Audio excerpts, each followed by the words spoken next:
যে পাপ যে কিভাবে আমাদের হয়ে যায় আমরা বুঝতে পারি না। তাই হরিনাম সংকীর্তন শ্রবণের মধ্যে দিয়ে পাপ আপনা আপনি ক্ষয় হয়। আর ভগবানকে প্রণাম করলে পরে দুঃখ কমে যায়। দুঃখ প্রণাম ও দুঃখ সমন তং নমামি হরিং পরম। তো প্রণাম নিয়ে অনেক কথা বলা যায়, কিন্তু আগে আপাতত আমি হরি নাম নিয়ে কথা বলব।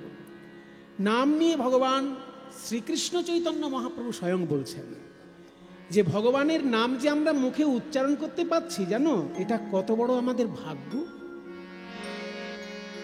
তার উদাহরণ দেখুন, যখন গীতা, এই যে শ্রীমদ্ ভগবত গীতা আমাকে এক্ষুনি দান করলেন, এই যে শ্রীমদ্ ভগবত গীতা, কি সুন্দর বিস্তারিত ব্যাখ্যা সহ, খুব মোটা, গোরক্ষপুরের গীতা প্রেসের গীতা, খুবই মূল্যবান। সারা ভারতবর্ষে, সারা পৃথিবীতে অল্প পয়সায় শাস্ত্র প্রচার এনাদের সংস্থার মতন আর কেউ করতে পারে না।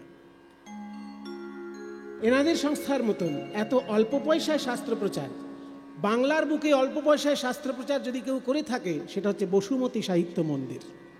এবং সেটা ভেঙে পড়ে যাচ্ছিল বলে পশ্চিমবঙ্গ সরকার সেটাকে আবার উজ্জ্বল করে তুলে তাদেরকে সহযোগিতা করে তাদেরকে আবার নিজের কাজে যাতে তারা ফিরে আসতে পারে, সমাজ সেবার কাজে, সেটা পশ্চিমবঙ্গ সরকার কিন্তু তাদেরকে সহযোগিতা করেছে। এই বসুমতী সাহিত্য মন্দিরের যিনি প্রতিষ্ঠাতা, তিনি শ্রী রামকৃষ্ণদেবের ভক্ত ছিলেন। তার এতই দারিদ্র ছিল যে তিনি ওই প্রেসটা চালাতে পারছিলেন না। তো যখন রামকৃষ্ণদেব 1 জানুয়ারির দিন কল্পতরু হলেন, তখন সবাইকে বললেন যে তোদের কার কি চাই আমার কাছে চেয়ে নে, আজকে আমি কল্পতরু, যে যা চাইবি তাই পাবি। সেদিনকে বলেছিলেন ঠাকুর, যে যা চাইবি তাই পাবি। ওই একটা দিন হঠাৎ করে ঠাকুর কল্পতরু হয়েছিলেন 1 জানুয়ারির দিন। এখনো হাজার হাজার ভক্ত কাশীপুর উদ্যান বাটিতে 1 জানুয়ারির দিন বিশেষ করে প্রণাম জানাতে আসে ওই কল্পতরু উৎসবটাকে মনে করে, যে ঠাকুর আজকের দিনে কল্পতরু হয়েছিলেন, আমাদেরকেও তিনি, আমাদের মনোবাসনাও তিনি পূর্ণ করবেন, এই ভেবে হাজার হাজার মানুষ আসে। তো সেই কল্পতরু যেদিন হয়েছিলেন ঠাকুর, তখন বসুমতী সাহিত্য মন্দিরের যিনি মালিক, তিনি বলেছিলেন যে ঠাকুর আমার খুব আর্থিক কষ্ট, আমি অর্থ একটু পেলে পরে আমার এই সাহিত্য প্রচারটা ভালো করে করতে পারতাম। ঠাকুর বলেছিলেন, যা, তোর অর্থের অভাব থাকবে না। কি অলৌকিকভাবে সেই বসুমতী সাহিত্য মন্দির অল্প পয়সায় এমনভাবে বই ছেপে ছেপে মানুষের সাহিত্যিক সেবা করতে লাগলো যে বসুমতী সাহিত্য মন্দিরের নাম চারিদিকে ছড়িয়ে পড়েছিল। কিন্তু পরবর্তীকালে তাদের আর্থিক অবস্থা খুবই খারাপ হয়ে যাওয়াতে আবার পশ্চিমবঙ্গ সরকারের দ্বারা সেই বসুমতী সাহিত্য এখনও অল্প পয়সায় বইপত্র বিক্রি করছে। আমাদেরও যখন বৈষ্ণব পদাবলীর প্রয়োজন হয় আমরা বসুমতী সাহিত্য মন্দির থেকে কিনে আনি। বসুমতী সাহিত্য মন্দিরে 4টে বৈষ্ণব পদাবলীর সংস্করণ পাওয়া যায়। বিদ্যাপতির পদাবলী, চণ্ডীদাসের পদাবলী, গোবিন্দ দাসের পদাবলী এবং জ্ঞানদাসের পদাবলী। এই 4 জনের পদাবলী খুব অল্প পয়সায় কিনতে পাওয়া যায় বসুমতী সাহিত্য মন্দিরে। তাই বাংলার পক্ষে যেমন বসুমতী, তেমনি সারা ভারতবর্ষের পক্ষে গীতা প্রেস। অল্প পয়সায় এমনভাবে তারা শাস্ত্র প্রচার করে যে শ্রীমদ্ ভাগবত একটা বিরাট বড় মহাপুরাণ, কিন্তু খুব অল্প টাকায় কিনতে পাওয়া যায়। মাত্র 2 খণ্ডে তারা প্রকাশ করেছেন, মূল শ্লোক এবং বাংলা অনুবাদ তার পাশে পাশে আছে। তা সেইখানে যেমন ভগবান শ্রীকৃষ্ণের লীলা এবং অন্যান্য অবতারের লীলা বর্ণনা করা আছে। অন্তিম শ্লোক বলছে যে ভগবানের নাম করলে পাপ দূর হয়, ভগবানেরকে প্রণাম করলে পরে দুঃখ দূর হয়। চৈতন্যদেব বলছেন আমরা যে মুখে নাম বলতে পাচ্ছি এটাই অনেক বড় কৃপা। নাম নামাকারে বহুধা নিজ সর্বশক্তি। প্রথম কৃপা হলো ভগবান এক, তার নাম অনেক। বলে এর মধ্যে আবার কৃপার কি? এর মধ্যে তো ঝামেলা। একটা ভগবানের যদি একটা নাম হতো আমাদের মুখস্থ করতে সুবিধা হতো। এবার একটা ভগবানের যদি 1000 খানেক নাম হয়, ওই মুখস্থ করবো না অন্য কাজ করব? পরীক্ষার পড়া পড়বো না ভগবানের 1000 খানেক নাম মুখস্থ করবো? ছাত্ররা তো আগেই বেঁকে বসবে যে আমাদের পরীক্ষার পড়া করবো না 1000 ভগবানের নাম মুখস্থ করবো। বলে শোনো, তোমার ওই ক্ষুদ্র বুদ্ধিতে শাস্ত্র বিচার করো না। কেন একজন ভগবানের অনন্ত নাম হলো, তার বিশ্লেষণ হলো এই যে বিভিন্ন মানুষের রুচি বিভিন্ন রকমের। সেই রুচি অনুসারে যাতে তারা বিভিন্ন নাম গ্রহণ করে আনন্দ পায়, সেই জন্য এক ভগবানের অনেক নাম। যেমন শ্রীকৃষ্ণের এক নাম গোপাল, মানে গরুকে সে পালন করে, গরু পালন করে বলে গোপাল। এবার এই গোপাল নামটা মা যশোদার কাছে যতটা প্রিয়, এই গোপাল নামটা তো অন্যের কাছে অতটা প্রিয় হবে না। তাই মা যশোদা গোপাল বলে যখন ডাকে কৃষ্ণকে, তখন কিন্তু ওই গোপীনাথ, রাধানাথ এইসব নাম মা যশোদার মুখে আসবেই না, মা যশোদার মুখে আসবে গোপাল নাম। আবার শ্রীরাম সুদাম যখন কৃষ্ণকে ডাকবে, তারা কিন্তু গোপাল বলে ডাকবে না, তারা কানহাইয়া, এ ভাইয়া কানহাইয়া এধারা, কানহা এধারা। তাহলে শ্রীরাম সুদাম যখন ডাকছে কানাই বলে ডাকছে, তাদের ওই কানাই ডাকের মধ্যে এত আনন্দ যে তারা গোপাল বলেও আনন্দ পাবে না, আর তারা রাধানাথ গোপীনাথ তো বলবেই না। আর রাধানাথ গোপীনাথ, রাধা রমন, রাধা মোহন, এইসব নাম কারা বলবে? না যারা মধুর রসের আশ্রয়ে গোবিন্দকে ভালোবাসে, যারা রাধা গোবিন্দের সেবা করে অভ্যস্ত, যারা রাধা গোবিন্দকে উপাসনা করতে ভালোবাসে, তাদের কাছে রাধা রমন নাম প্রিয়, রাধা মোহন নাম প্রিয়, গোপীনাথ নাম প্রিয়। কিন্তু মা যশোদার ক্ষেত্রে সেটা খাটবে না, শ্রীরাম সুদামের ক্ষেত্রে সেটা খাটবে না। কারণ মা যশোদা হলেন বাৎসল্য রসের মূর্তিময়ী প্রতিমা, আর শ্রীরাম সুদাম হচ্ছে সখ্য রসের শ্রীকৃষ্ণের অন্তরঙ্গ বন্ধু। কাজেই ভগবান এক, কিন্তু তার রসাস্বাদন বিভিন্ন রকমের। তাই বিভিন্ন রুচির ভক্ত বিভিন্নভাবে যাতে তার নাম নিতে পারে, ওই জন্য এক ভগবানের অনন্ত নাম। এটা প্রথম কৃপা। নাম নামকারী বহুধা নিজ সর্বশক্তি তত্রার্পিতা। দ্বিতীয় কৃপা হলো ভগবান তার নিজের সমস্ত শক্তি হরি নামের মধ্যে দিয়ে দিয়েছে। ভগবান যত শক্তিধর, তার নামও তত শক্তিধর। শ্রীকৃষ্ণ গিরি গোবর্ধন পর্বত তুলে ধরেছেন, শ্রীকৃষ্ণের নাম যদি মনে করে সেও গিরি গোবর্ধন পর্বত তুলে ধরতে পারে। তার প্রমাণ রামলীলায়। রামচন্দ্র যখন সেতু বন্ধ করছেন, শ্রীলঙ্কায় যাবেন বলে যখন পাথর দিয়ে সেতু তৈরি করছেন, তখন কি করলো? এক একটা পাথরে রাম নাম লিখে দিল বলে সেই পাথর ভাসতে লাগলো। তাহলে রাম নামের এমন ক্ষমতা হলো যে পাথর ভাসিয়ে দিতে পারলো জলের উপরে। তার মানে কি, শ্রীকৃষ্ণ গিরি গোবর্ধন ধারণ যেমন করতে পারেন, কৃষ্ণের নামও ইচ্ছা করলে গিরি গোবর্ধন ধারণ করতে পারে। তাই সর্বশক্তি ভগবান তার নামের মধ্যে দিয়ে দিয়েছেন, এটা দ্বিতীয় কৃপা। আর তৃতীয় কৃপা কি বলছে? নিয়মিত স্মরণে ন কালহ। এই কৃষ্ণ নাম এত মূল্যবান একটি মন্ত্র, কিন্তু সেটা জপ করার জন্য বা সেটা উচ্চারণ করার জন্য নির্দিষ্ট সময় বেঁধে দিলেন না, এটাও একটা বড় কৃপা। যদি ভগবান বলে দিতেন যে আমার নাম যদি ভোর 4টের সময় না করা হয়, তাহলে কোনো পুণ্যই কেউ পাবে না, তাহলে যাদের 4টের সময় ওঠা অভ্যাস নেই তারা কোনোদিনই পুণ্য পাবে না। যদি কালে ভদ্রে কেউ 4টের সময় উঠে তার নামটা করতে পারে, তবে পুণ্য পাবে। কিন্তু ভগবান বেঁধে দিলেন না কোনো সময়, বললেন তোমার যেমন খুশি, যখন খুশি, যেভাবে খুশি হরিনাম নিলেই তার পুণ্য তুমি পাবে। তাই এই যে সময় বেঁধে দিলেন না, এটাও একটা বড় কৃপা। তাই 3 রকমের কৃপা হরিনামের মধ্যে ঝরে পড়ছে, চৈতন্যদেব বলছেন। কিন্তু আমার এমন দুর্ভাগ্য যে এত কৃপা সত্ত্বেও সেই নামের প্রতি আমার কোনো রুচি হলো না। খাইতে শুইতে নাম যথা তথা লয়, কাল দেশ নিয়ম নাই সর্বসিদ্ধি হয়। সর্বশক্তি দিলা নামে করিয়া বিভাগ, কিন্তু আমার দুর্দৈব, দুর্দৈব মানে দুর্ভাগ্য, আমার দুর্দৈব নামে নাহি অনুরাগ। তাই ভগবান বললেন হরিনামের দ্বারা প্রেম লাভ হয়।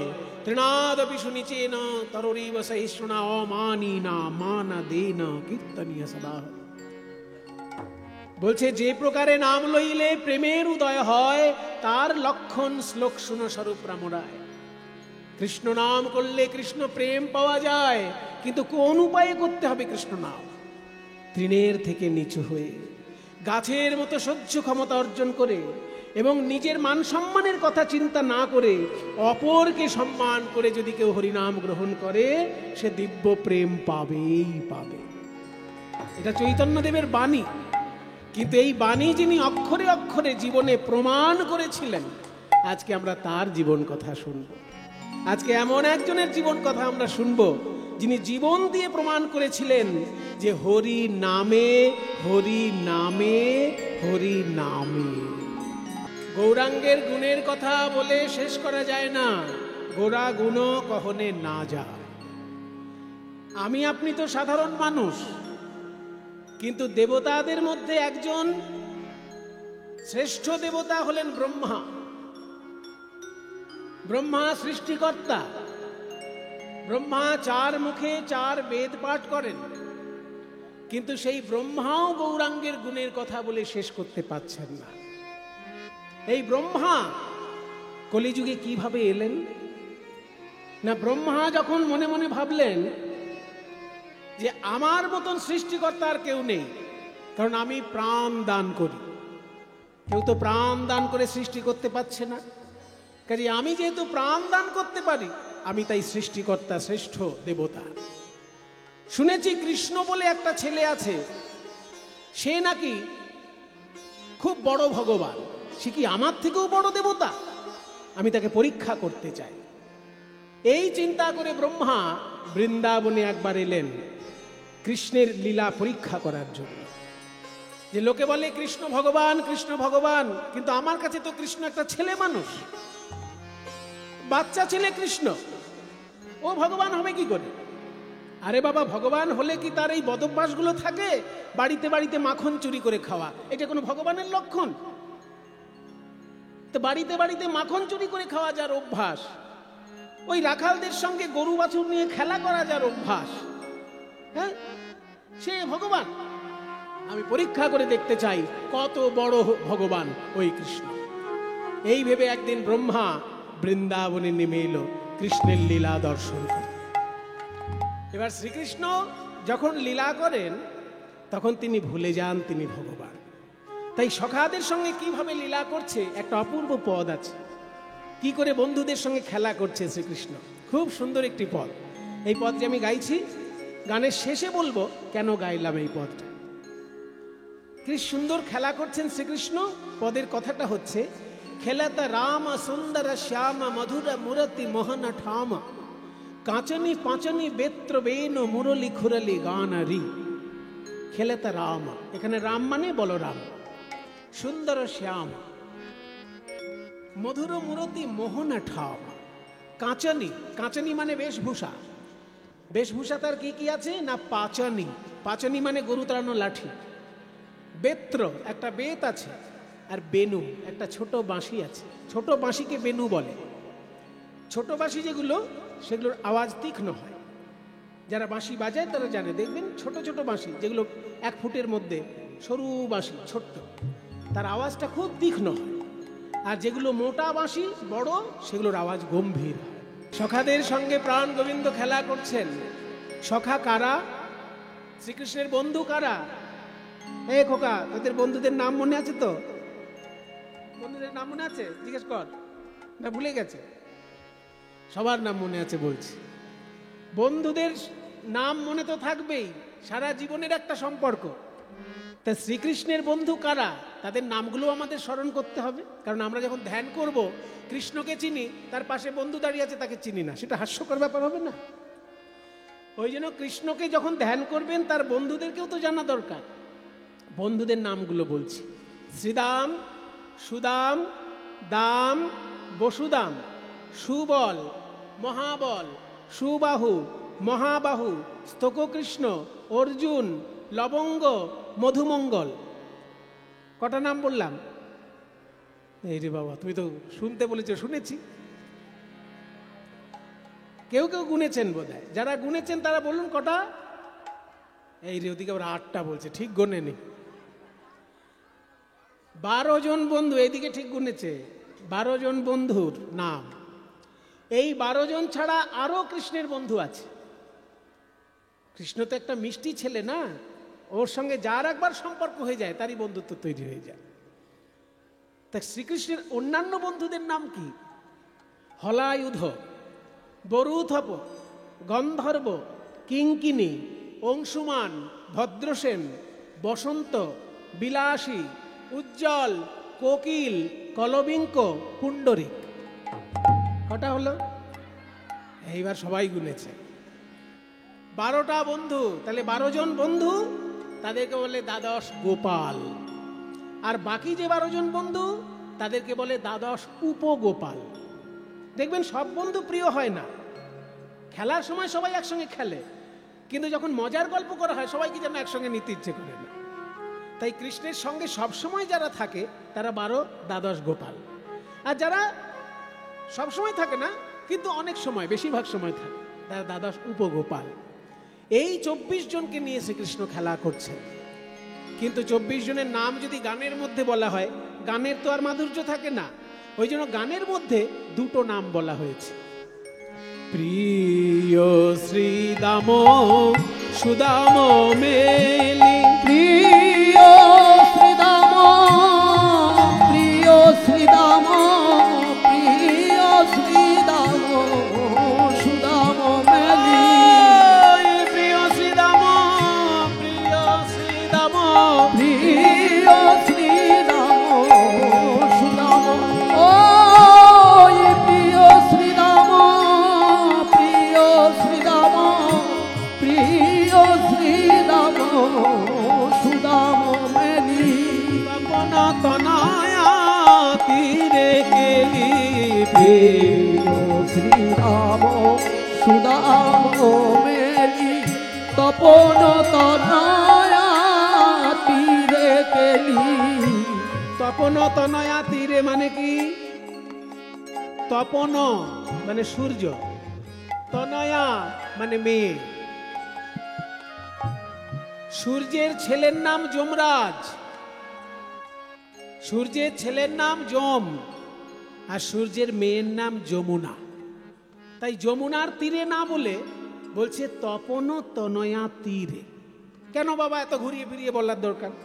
যমুনার তীরে বললে তো আমরা বুঝে যেতাম। ওই তপন তনয়া তীরে বললে বুঝবে সাধারণ মানুষ যমুনার তীরে বলছে। বলে শোনো, যমুনার তীরে বললে পরে কোনো অলংকার হলো না, কিন্তু তপন তনয়া তীরে এটা বলাতে 3টে শব্দ যার শুরুতে ত, এটাকে বলে অনুপ্রাস অলংকার। এটা একটা সাহিত্যিক সৌন্দর্য তৈরি হয়েছে শব্দ প্রয়োগে। তপন তনয়া তীরে বললে অনুপ্রাস অলংকার হলো, কিন্তু যমুনার তীরে বললে অনুপ্রাস অলংকার হলো না। তপন তনয়া তীরে কেলি, প্রিয় শ্রীরাম সুদাম মেলি, তপন তনয়া তীরে কেলি। ধবলি শ্যামলি আওরি আওরি, ধবলি শ্যামলি আওরি আওরি, পুকারি চলতে কানরি, ফুকারি চলত কানরি, কিবা ফুকারি ধেনুর চলত নাম লয়ে পুকারি, ধেনুর নাম লোয়ে, ফুকারি ধেনুর নাম লোয়ে, ফুকারি চলত কানরি।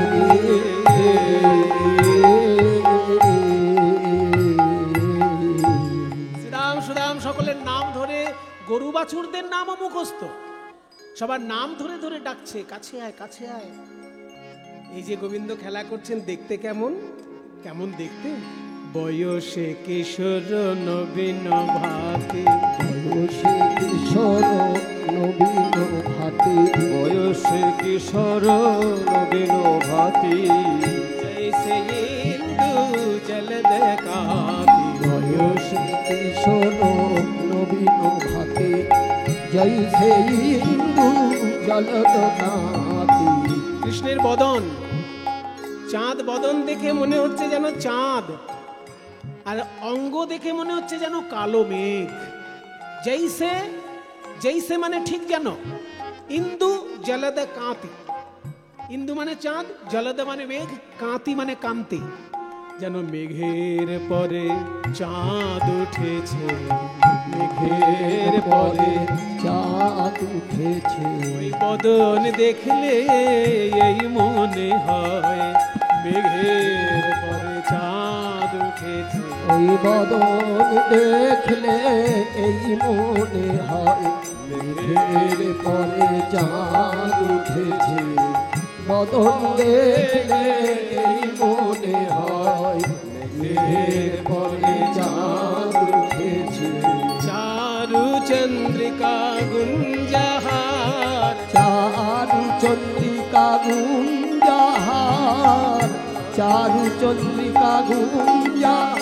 আহা মরি, আহা মরি শোভারে চারু চন্দ্রিকা গুঞ্জাহার, চারু চন্দ্রিকা গুঞ্জাহার। বদনে মদন ভানুরি, দেবা বদনে মদন ভানুরি, আহা বদনে মদন ভানুরি। দেবা বদনে মদন বেটে মাখানো, বদনে মদন পেটে মাখানো, বদনে মদন পেটে মাখানো, বদনে মদন ভানুরি।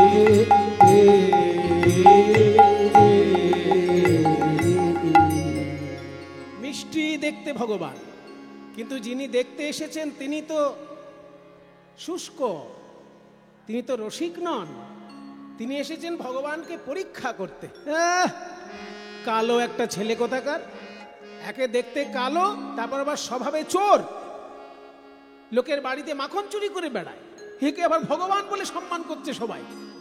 আমি ব্রহ্মা, আমি পরীক্ষা করে দেখব ও কত বড় ভগবান। কিন্তু পদ যিনি লিখেছেন বলছে যিনি খেলা করছেন রাখালদের সঙ্গে তিনি কে জানো? রাখাল সেজে থাকলেও তিনি রাখাল নন।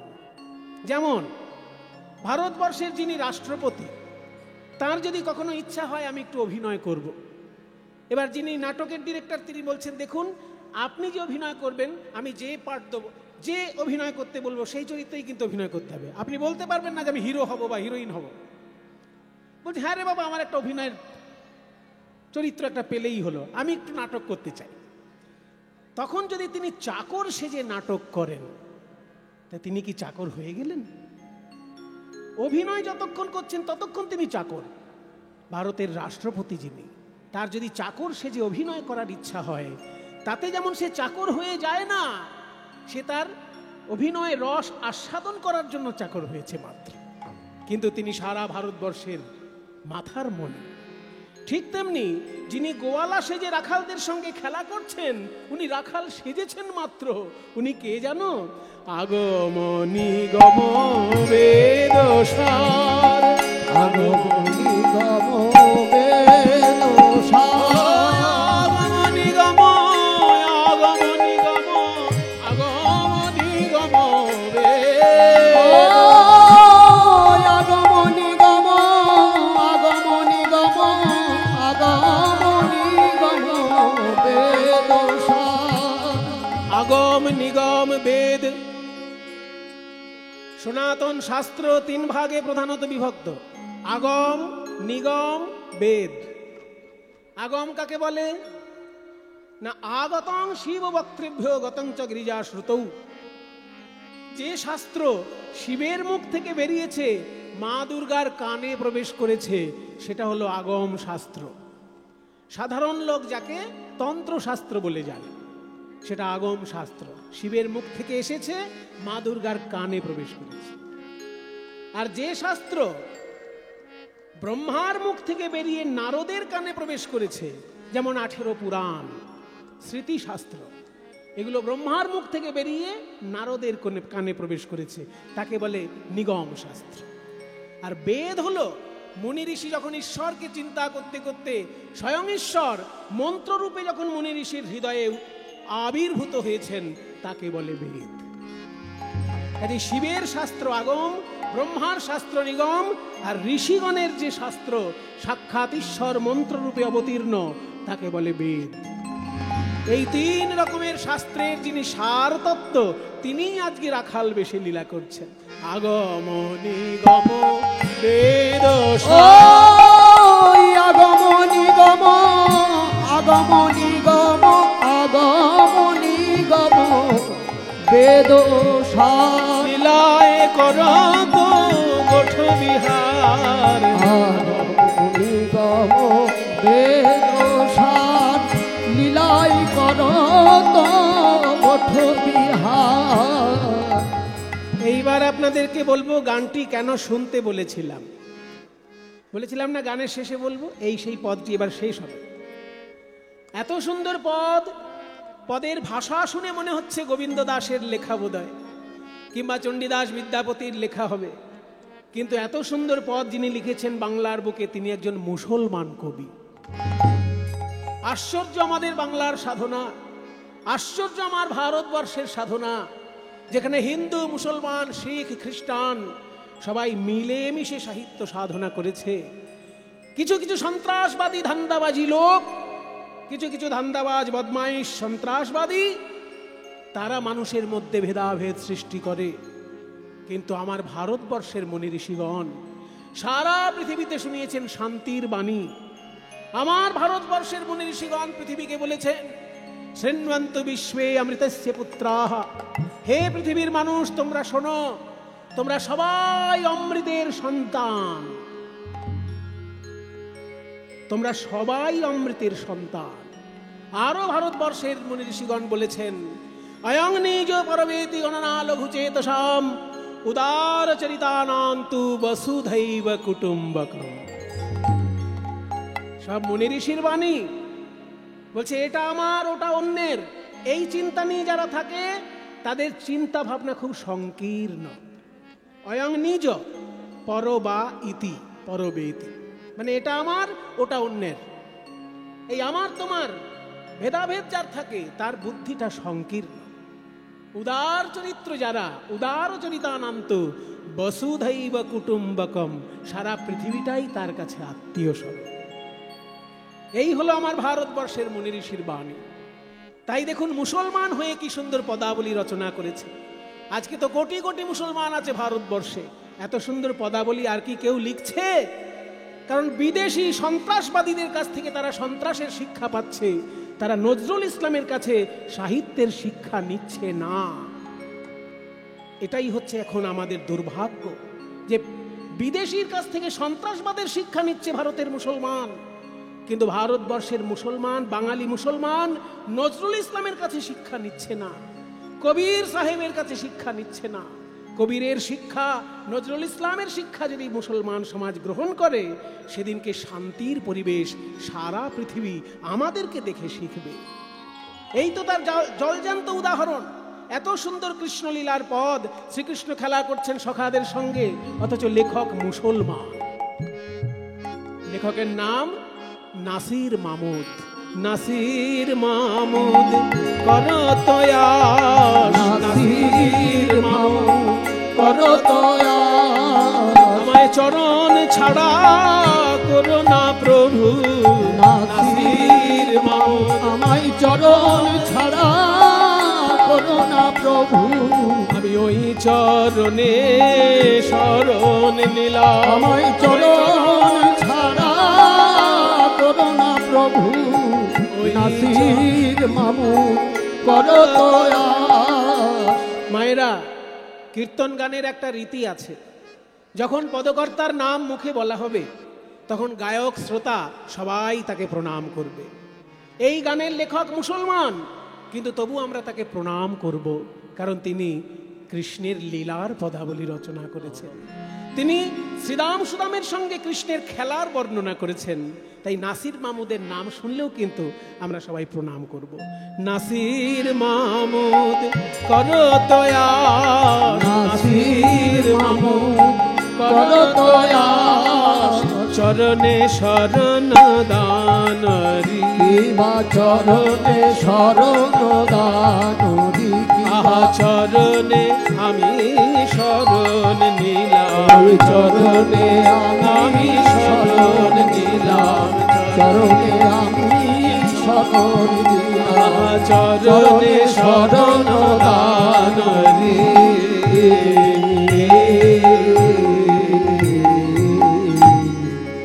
এত সুন্দর খেলার বর্ণনা লিখেছেন নাসির মাহমুদ। এই পদের মধ্যে আমরা শুনলাম কি করে কিভাবে খেলা করছেন শ্রীকৃষ্ণ। এমন সময় ব্রহ্মা চিন্তা করলেন আমি পরীক্ষা করব। জয় নিতাই। এত সুন্দর কীর্তন অনুষ্ঠান আপনারা সকলে মিলে পরিচালনা করছেন। কীর্তন কমিটির ভক্তগণ আপনাদের কাছে ভিক্ষার আঁচল নিয়ে যাবে। যে যেমন পারবেন প্রাণ ভরে গৌর গোবিন্দ সেবায় আপনারা দান করবেন। ওনারা ভিক্ষার আঁচল নিয়ে আপনাদের কাছে যাচ্ছেন। প্রাণ ভরে আপনারা গৌর গোবিন্দ সেবায় দান করুন। ব্রহ্মা মনে মনে চিন্তা করলেন হতে পারে না, আমি সৃষ্টিকর্তা ব্রহ্মা, আর ওই ছোট্ট ছেলে কৃষ্ণ ভগবান হয়ে পূজা নেবে, আর আমি গ্রহণ দেখবো চোখে দাঁড়িয়ে, এক্ষুনি আমি পরীক্ষা করে দেখবো কেমন ভগবান। এই বলে ব্রহ্মা কি করলেন, নিজ শক্তি বলে শ্রীকৃষ্ণের ওই বন্ধু বান্ধব যারা ছিল তাদেরকে হরণ করে নিলেন, আর শ্রীকৃষ্ণের সঙ্গে যেসব বাছুরগুলো ছিল তাদেরকেও হরণ করে নিলেন। খেয়াল করবেন, আমি কিন্তু বলিনি গরুগুলো হরণ করে নিলেন, কি বললাম, বাছুরগুলোকে হরণ করে নিলেন। তাহলে গরু গেল কোথায়? আসলে ওই দিনটা ছিল বলরামের জন্মদিন। যেহেতু দাদা বলরামের জন্মদিন, ওই জন্য বলরাম দাদা গোষ্ঠে এসেছিলেন, কিন্তু একটু পরেই বড় গরুগুলোকে নিয়ে তিনি বাড়ি চলে গেছে। শুধু বাছুরগুলো কৃষ্ণের কাছে রেখে গেছে। যে বড় গরুর শিং বড় বড়, তারা গুতিয়ে দিতে পারে, কিন্তু বাছুর তো আর গুতোতে পারবে না, ওই বাছুর কৃষ্ণের কাছে থাকে। দাদা তো সবসময় ভাইকে ছোট বলে মনে করে, ভাইয়ের যতই শক্তি থাকে। তাই দাদা বলরাম করেছে কি, গরুগুলো নিয়ে বাড়ি চলে গেছে, বাছুরগুলোকে আর বন্ধুদেরকে কৃষ্ণের কাছে রেখে দিয়ে চলে গেছে। যারা গরু বাছুর পালন করেন তারা আমার সঙ্গে একমত হবেন না। তারা বলবেন ভাই সুমন আপনি ভুল বলছেন। বাছুর যদি কোনো মাঠে থেকে যায়, তাহলে সেই বাছুরের যে মা, ওই গরুটাকে কোনো মতেই বাড়িতে নিয়ে যাওয়া যায় না। বাছুর সঙ্গে যাবে তবে গরু বাড়িতে আসবে, তাই না? বাছুর মাঠে রেখে গরু কখনো আসে? তাহলে কি করে বলরামের সঙ্গে গরু চলে এলো আর বাছুর থেকে গেল কৃষ্ণের কাছে? আর এমন তো না যে কৃষ্ণের সব গরুগুলোর গলায় দড়ি বাঁধা আছে, দড়ি টেনে টেনে নিয়ে যেত। দড়ি টেনে নয়, বাঁশির সুরে তাদেরকে নিয়ে যাওয়া হতো। তাহলে গরুগুলো গেল কি করে? আসলে সারা পৃথিবীর সঙ্গে বৃন্দাবনকে গুলিয়ে ফেলবেন না। অন্যান্য জায়গায় বাছুর যদি মাঠে থাকে গরু বাড়িতে যায় না, কিন্তু বৃন্দাবনের মাঠ আলাদা, কারণ সেখানে কৃষ্ণ আছে। ওই গরুগুলো কৃষ্ণকে এত ভালোবাসে আর এত বিশ্বাস করে, ওই গরুগুলো দেখছে কৃষ্ণ যখন আছে আমার বাছুরের কোনো ক্ষতিই হতে দেবে না। কৃষ্ণের কাছে যেহেতু আমার বাছুর আছে, আমি নিশ্চিন্ত মনে বাড়ি যেতে পারি। তাই কৃষ্ণের উপর ভরসা করে সব বাছুরগুলো রেখে গরু চলে গেছে বাড়ি, আর বলরামও চলে গেছে বাড়ি। কৃষ্ণের সঙ্গে শুধু বন্ধুরা আছে আর বাছুরগুলো আছে। তাই বলরাম যখন হরণ করলেন বাছুর আর ওই শ্রীরাম সুদাম, কৃষ্ণ অবাক হয়ে গেলেন। শ্রীরাম শ্রীরাম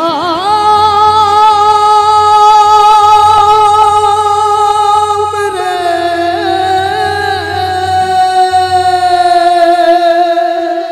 ধবলি ধবলি শ্যামলি শ্যামলি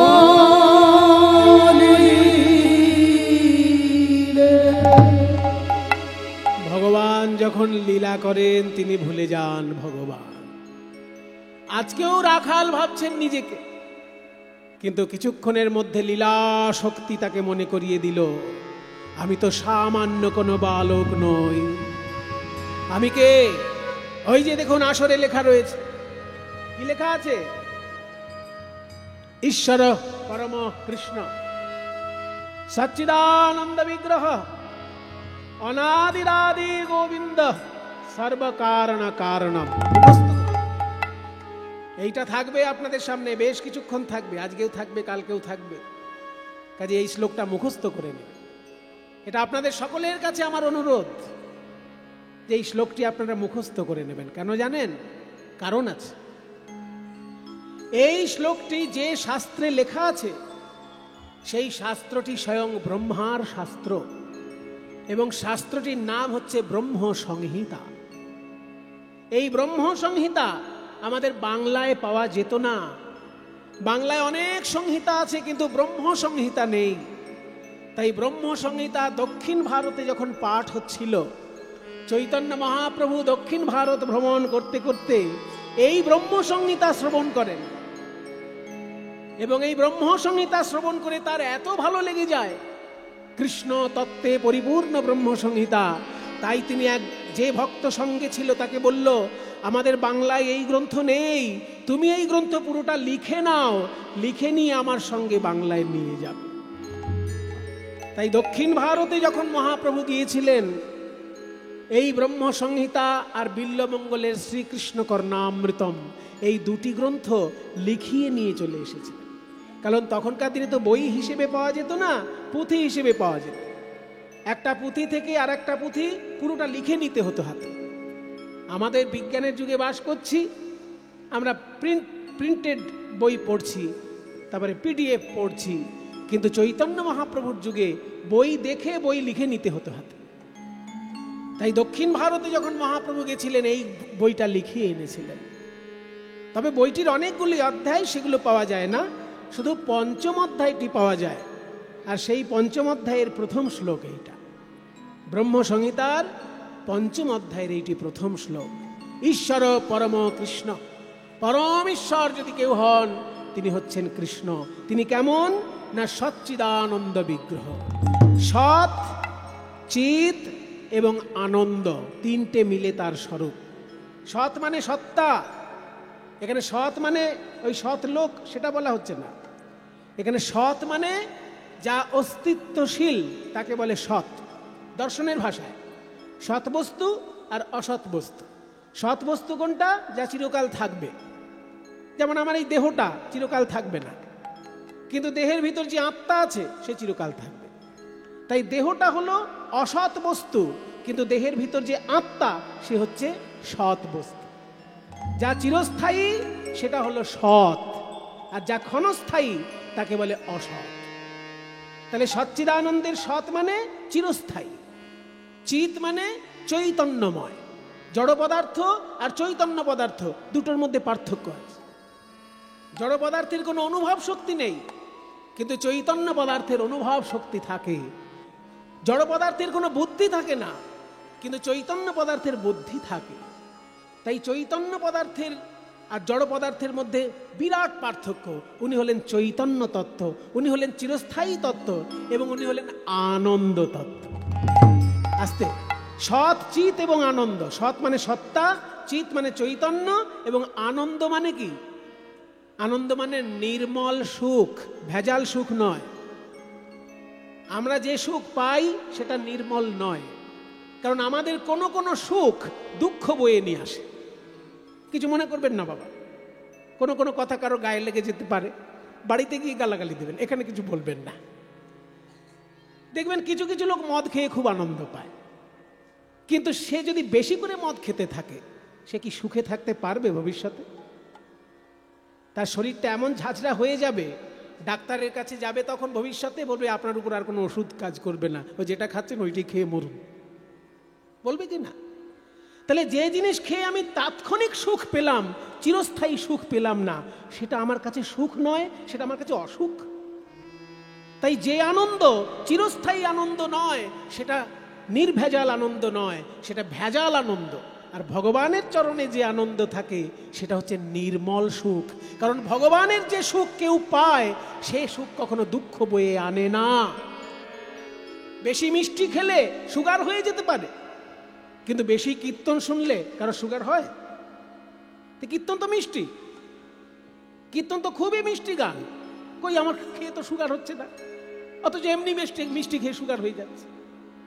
কাজী কীর্তন হলো ভগবানের সম্পদ, ওই জন্য এটা বিশুদ্ধ আনন্দ। যে আনন্দ কখনো দুঃখ বয়ে আনে না, সেই আনন্দটাই ভগবানের আনন্দ।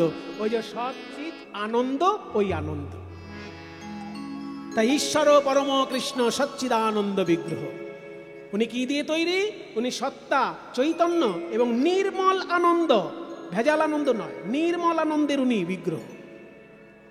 আর পরের লাইনে কি বলছে? অনাদিরাদি গোবিন্দ।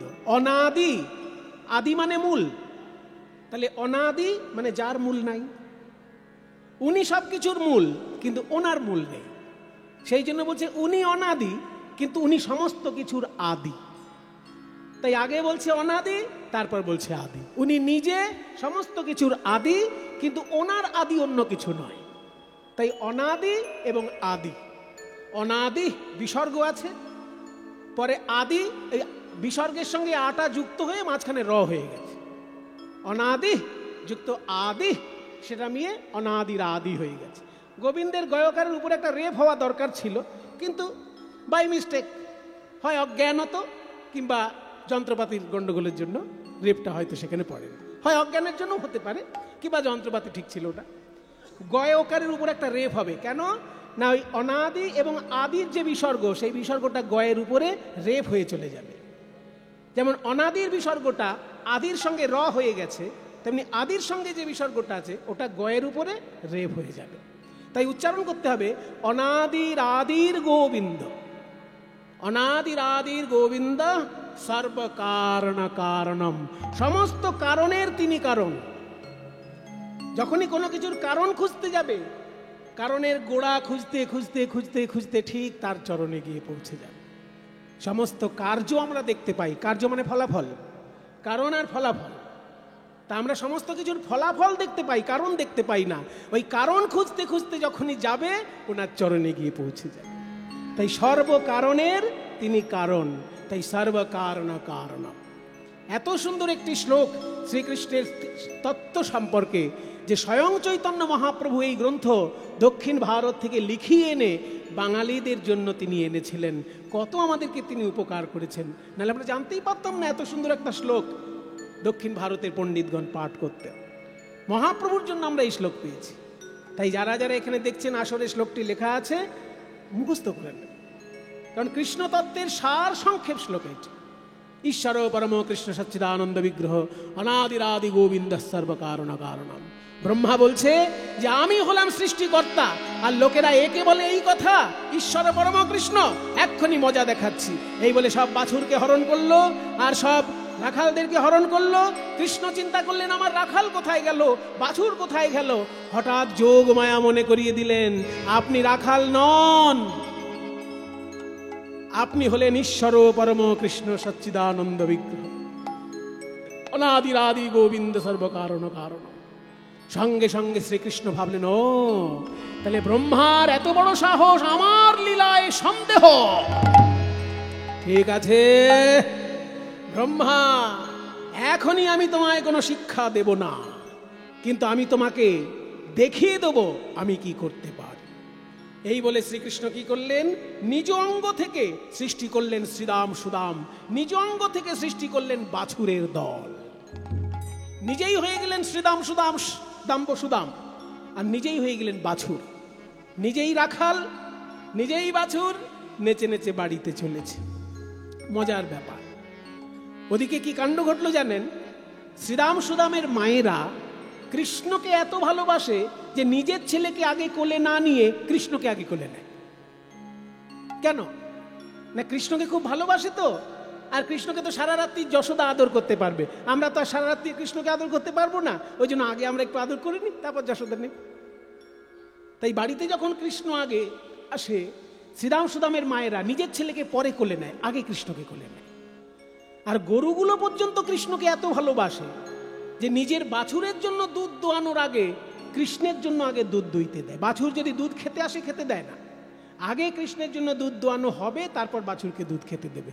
গরুগুলো পর্যন্ত কৃষ্ণকে এত ভালোবাসে।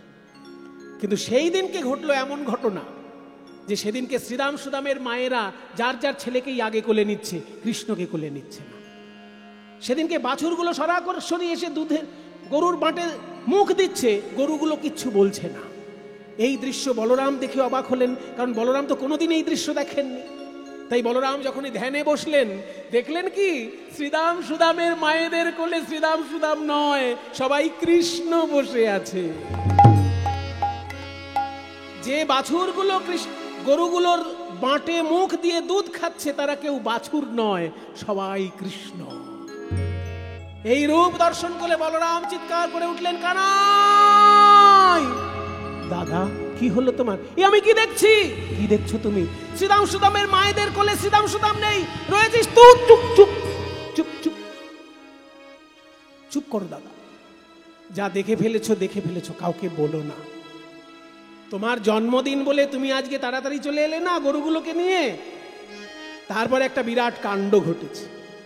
স্বয়ং ব্রহ্মা এসে আমার বাছুরগুলো হরণ করে নিয়েছে, আমার বন্ধুদেরকে হরণ করে নিয়েছে, তাই আমি নিজেই হয়েছি বন্ধু আর নিজেই হয়েছি বাছুর। এইরকম 1 বছর ধরে আমি লীলা করব দাদা, তুমি কাউকে কিছু বলো না, সবাই জানুক, পরে জানতে পারবে, তুমি কাউকে কিছু বলো না। মায়েরা, 1 বছর ধরে এই আশ্চর্য লীলা চলল। কৃষ্ণ নিজেই বাছুর, নিজেই গোয়ালা, নিজেই গোষ্ঠে যাচ্ছেন, আবার নিজেই গোষ্ঠ থেকে বাড়িতে আসছে। 1 বছর।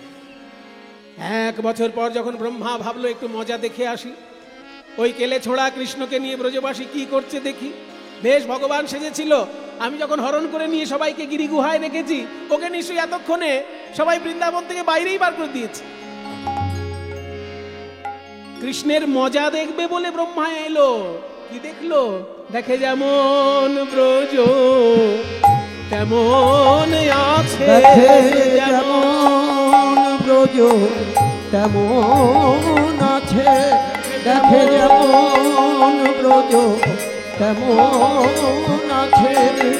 দাম সুদাম দাম বসুদাম, দেখে যেমন ব্রজ তেমন আছে। ওই শ্রীদাম সুদাম দাম বসুদাম, যেমন ব্রজ তেমন আছে। শ্রীদাম সুদাম দাম বসুদাম, বাছুরের দল, গরুর দল, সবাইকে দেখে ব্রহ্মা অবাক হয়ে গেলেন। কে?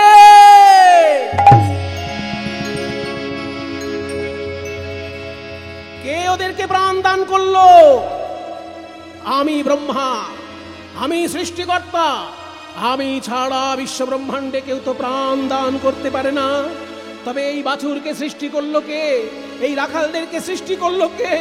তবে কি ওই ছোট্ট ছেলে কৃষ্ণ, ও কি শেষে আমারও সৃষ্টিকর্তা, সেই গোলক অধিপতি গোবিন্দ?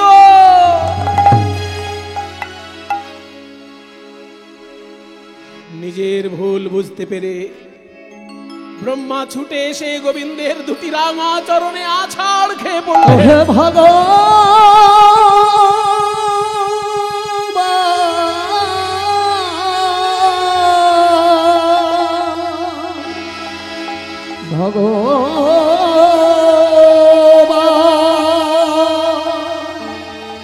ওহে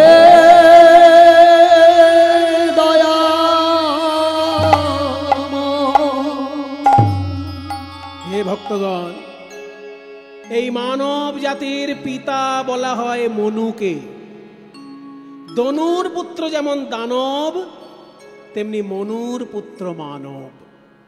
তাই মনু রাজার পুত্র হচ্ছে মানব জাতি, আর মনুর পিতা হচ্ছেন ব্রহ্মা। তাই ব্রহ্মাকে বলা হয় মানব জাতির পিতামহ। আমাদের সকলের পিতামহ বলা হয় ব্রহ্মাকে। সেই ব্রহ্মা আজ গোবিন্দ চরণে আছাড় খেয়ে পড়ে স্তব পাঠ করছেন। সবাই মিলে একটু হাত জোড় করুন। আমরাও আজকে ব্রহ্মার শ্রী গোবিন্দের চরণে ব্রহ্মা স্তব পাঠ করছেন, কৃষ্ণ স্তব আমরা একটু শুনি। এই শ্লোকটা দিয়েই স্তব শুরু করব। ওম কৃষ্ণায় বাসুদেবায় হরে পরমাত্মনে প্রণতক্লেশনাশায় গোবিন্দায় নমো নমঃ। ওম ईश्वर परम कृष्ण सच्चिदानंद विग्रह अनादिरादिर्गोविन्दः सर्वकारण कारणम् अथापि ते देवपदाम्बुजद्वय प्रसादलेशानुगृहीत एव हि जनाति तत्त्वं भगवन् महिम्नः न चान्य कोऽपि चिरां विचिन्वन् श्यामं हिरण्यपरिधिं वनमाल्यवरः धातु प्रवाल नटवेशमनोव्रतांशे विन्यस्तहस्तमितरेण धुनानमविजं कर्णोद्बलालकपोलमुखाब्जहासं बरहापीडं नटवरवपुः कर्णयोः कर्णिकारं बिभ्रद्वासकनककपीशं वैजयन्तीं च मालां गन्धानुवेणोरधरसुधया पूरयन् गोपवृन्दैः वृन्दारण्यं स्वपदरमणं प्राविशद्गीतकीर्तिः दीपाचिरे बहि दशान्तरमभ्युपेत्य दीपायते विवृतिहेतु समानधर्मा यस्तादेव च हि विष्णुतया विभाति गोविन्दमादिपुरुषं तमहं भजामि गोविन्दमादिपुरुषं तमहं भजामि गोविन्दमादिपुरुषं तमहं भजामि।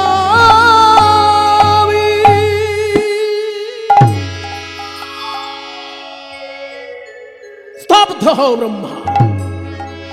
কি ভাবো তুমি নিজেকে?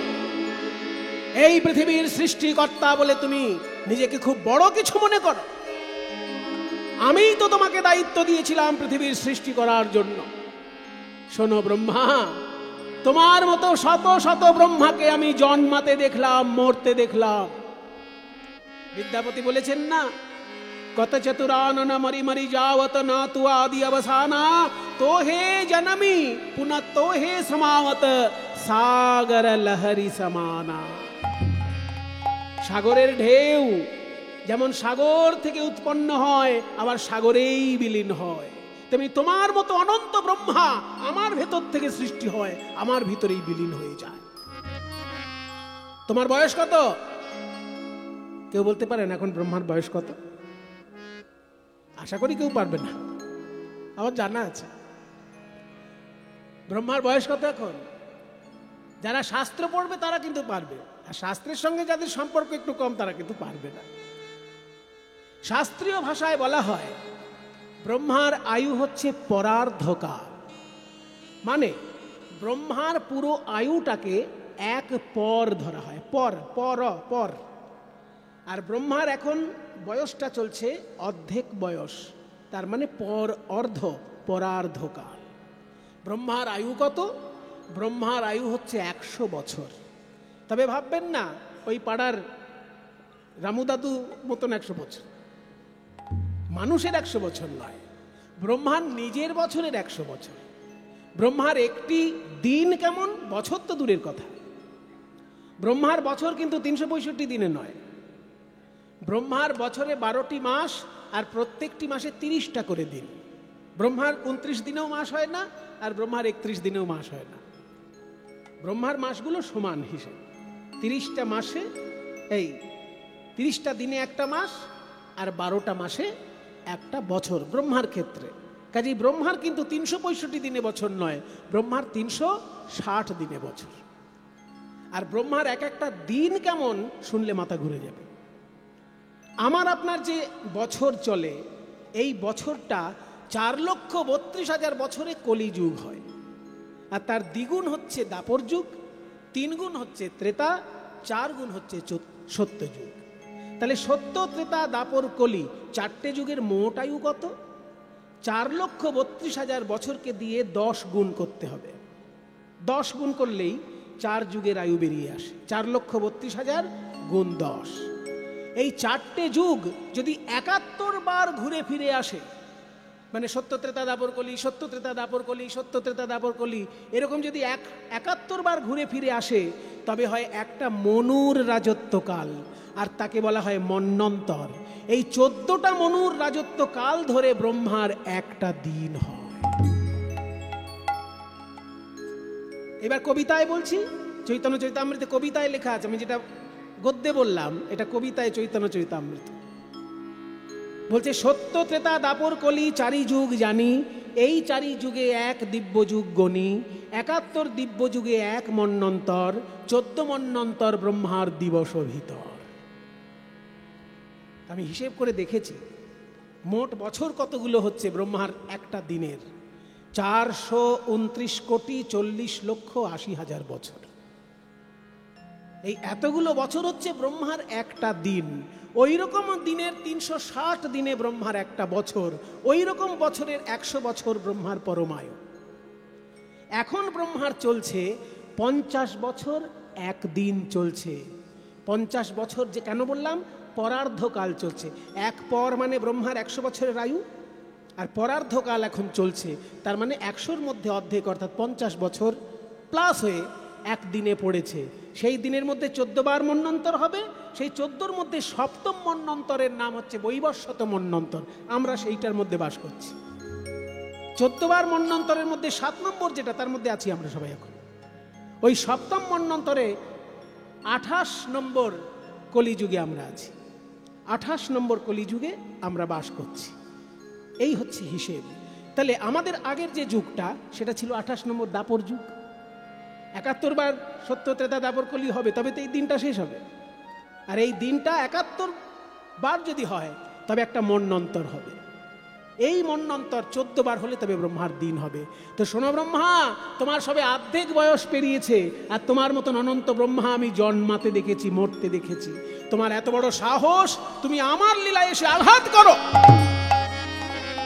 ব্রহ্মা কেঁদে বলে, হে গোবিন্দ, বলো কে তোমায় চিনিতে পারে,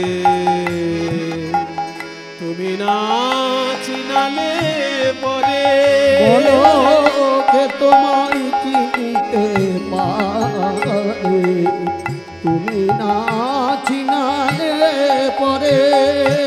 আমার অন্তরে বাহিরে, অন্তরে বাহিরে বিরাজিছ তুমি। আমার অন্তরে বাহিরে বিরাজিছ তুমি, অন্তরে বাহিরে বিরাজিছ তুমি।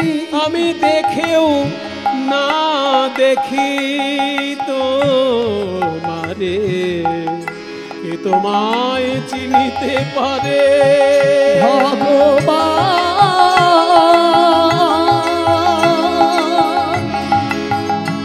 ওহে দয়াময়, ওহে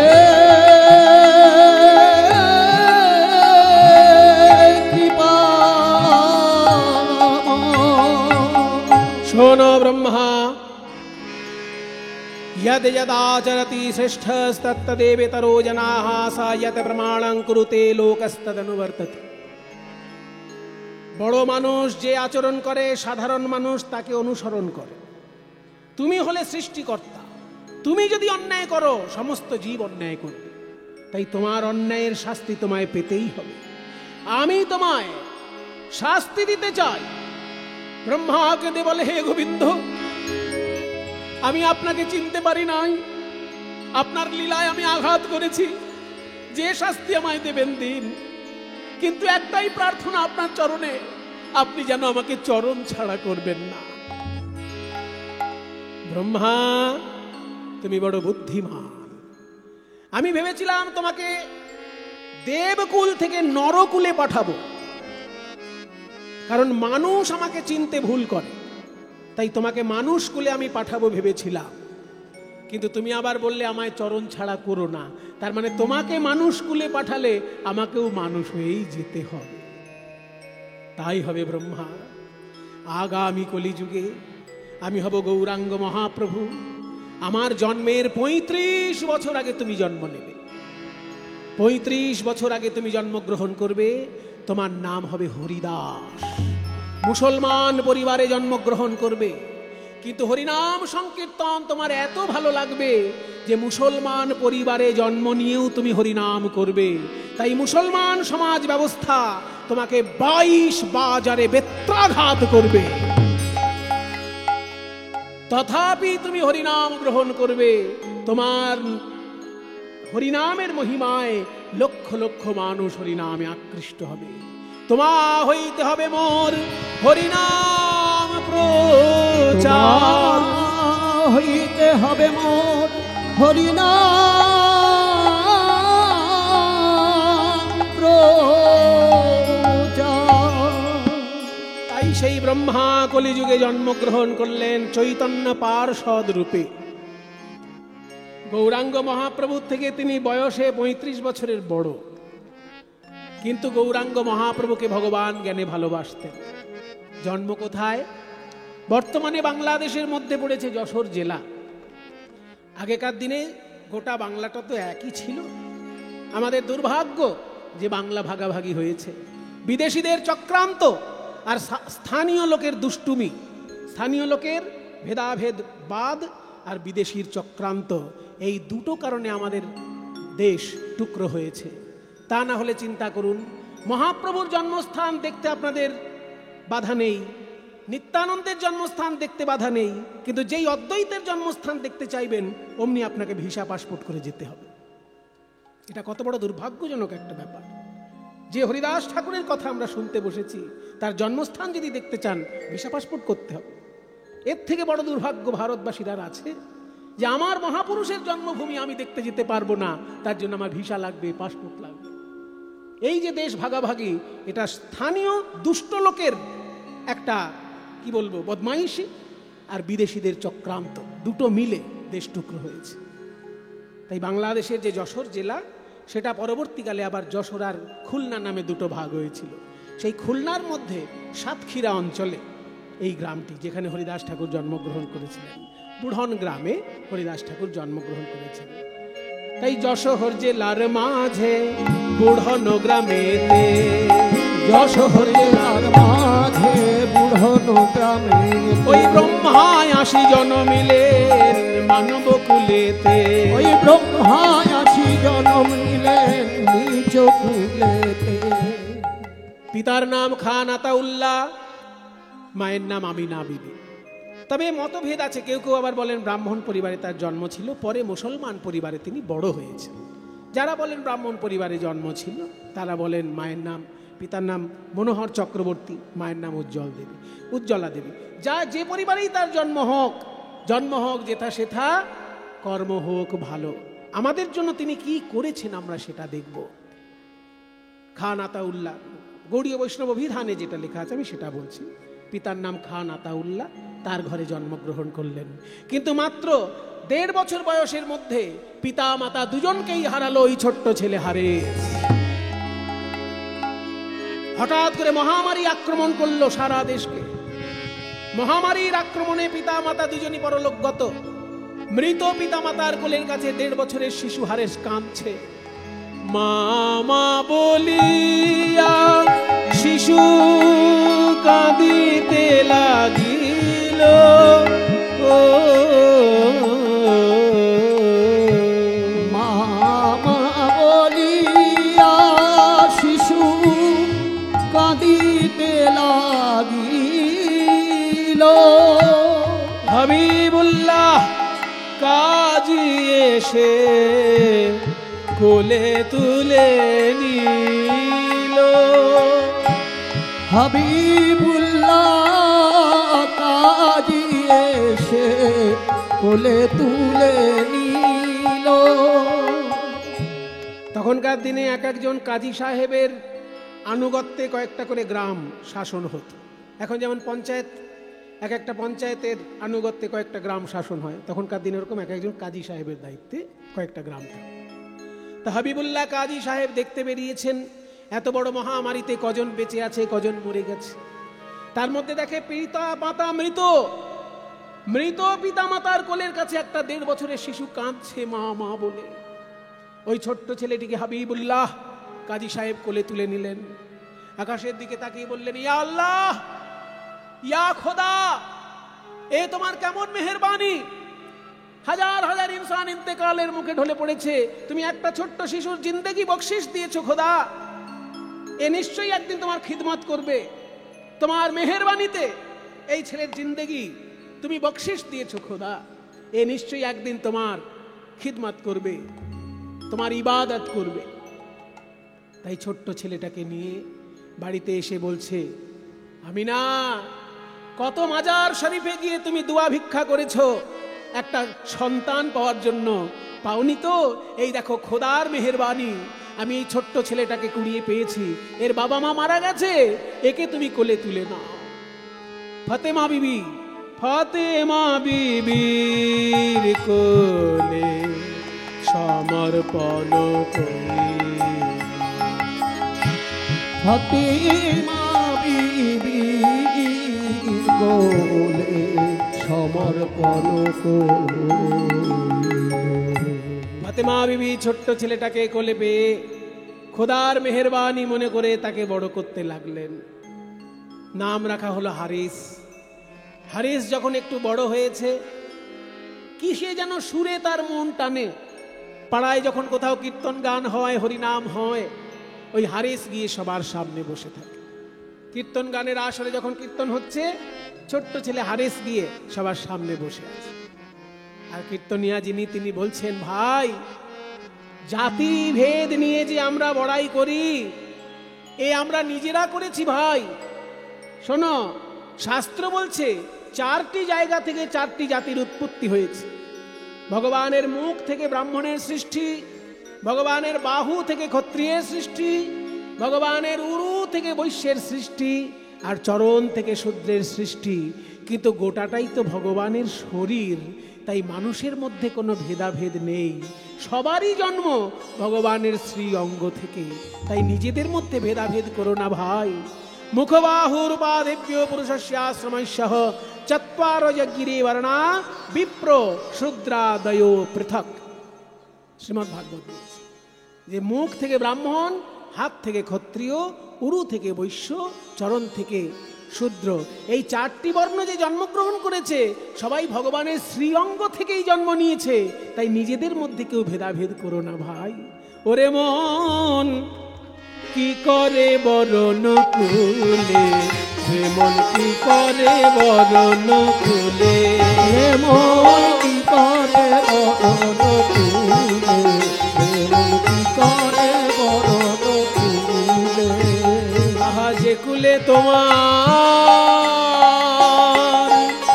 যে কুলে তোমার জন্ম হোক না, যে কুলে তোমার জন্ম হোক না, সকলি ভক্তি মূলে, রে মন কি করে বরণ কুলে, রে মন কি করে বরণ কুলে, রে মন কি করে বরণ কুলে। জাতিকুল নিয়ে তুমি পড়ে আছো, কেউ ব্রাহ্মণ কেউ শূদ্র, নিজেদের মধ্যে ভাগাভাগি করছো তো। এইবার দেখো, হনুমান যে ভগবানের এত বড় ভক্ত, হনুমানের টাইটেল কি? ভট্টাচার্য, শ্রী হনুমান ভট্টাচার্য, তাই কি? কিংবা ঘোষ, কিংবা দাস, মণ্ডল, তার তো কোনো টাইটেলই নেই। কেন? কপি কুলে জন্ম, বানর কুলে জন্মগ্রহণ করে যদি হনুমান ভগবানের সব থেকে প্রিয় ভক্ত হয়, তুমি জাতিকুল নিয়ে পড়ে আছো। ওই দেখো, কপি কুলে ধন্য বীর হনুমান, ওই কপি কুলে ধন্য বীর হনুমান, শ্রীরাম ভক্ত রাম। ওই কপি কুলে ধন্য বীর হনুমান, শ্রীরাম ভক্ত রাম। রাক্ষস হইয়া বিভীষণ বৈশে, রাক্ষস হইয়া বিভীষণ বৈশে, ঈশ্বর সভার মার। দেখো রাক্ষস হইয়া বিভীষণ বৈশে, ঈশ্বর সভার মার।